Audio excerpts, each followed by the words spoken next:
For parents and kids alike, being forced to stay home, away from friends, of course, can be very traumatic for younger children, and it may mean changes in how we discipline our kids. Dr. Robin Gurwitch is with Duke University and joins us this morning. Dr. Gurwitch, thanks for taking some time today. Thank you for having me. You know, it's hard to even know where to begin as we find ourselves this deep into the pandemic and all the stay-at-home orders that have come along with it.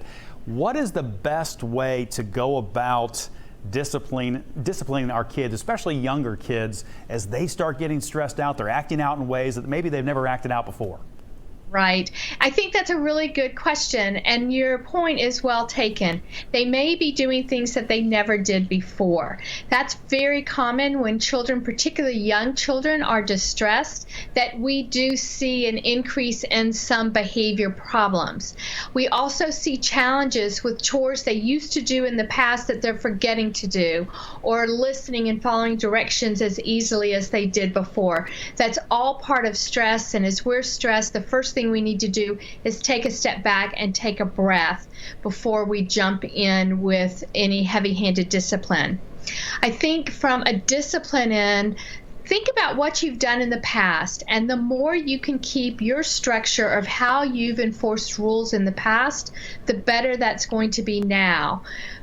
However, rest assured that you still may need to give more than one chance for a child to comply with your instructions. You know, on the one hand, who knows a child better than their parent? So you might think, you know, it's good that they're home and there's more time being spent together. Why is it so difficult to have them out of that routine? So when children are stressed, one of the things that can add to distress and add to acting out kinds of behavior is a complete disruption of routine. So already we've moved school to online platforms, or they're not going to their child care centers anymore.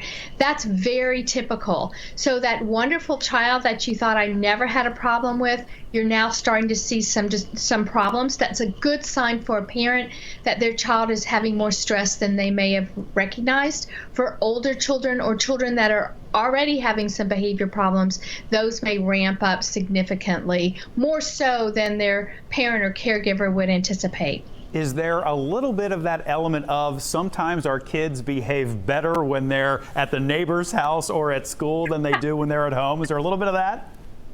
Well, I think, you know, it's an interesting thing. We're also hearing families saying, hey, things are great because my children love me being home 24/7. But we do get a little bit of that. Again, if we can tell children what it is we want. So one way to increase the likelihood they're going to listen to you is how we tell them. So rather than, would you please put your dish in the sink? That sounds nice and wonderful. But right now, children aren't going to hear it as a must. They're going to hear it as an option. So change that to please put your dish in the sink. Make it very specific what you want. Make it straightforward. You can still add the please, and make sure when the dish gets in the sink you say, thank you for doing what I told you to do. That will increase the likelihood that they will follow your instructions too. Sometimes it's how we give the instruction right now in COVID-19 and in times of stress that really will determine the likelihood of following directions. Let's step back from the kids just for a second. You sort of hinted at this when you told about parents needing to take a breath. How important is that sort of parental self-care at the same time we're trying to deal with all the stresses with taking care of the kids? Oh, you hit the nail on the head with that question, because we know that how well our children do right now, one of the biggest factors is how well they perceive their parents or caregivers doing. So we need to make sure that we're taking good care of ourselves, even when you feel you don't have a moment to breathe. To take some time, to take a walk, to take a bubble bath, to get away and have some downtime, even if it's to read or watch something silly on television. But I think it's more important than ever for parents to recognize that they need to be a little bit more patient, not only with themselves, but with their children right now. Dr. Robin Gurwitch with Duke University, thank you so much for taking time today. We certainly do appreciate it. Thank you. I appreciate you having me.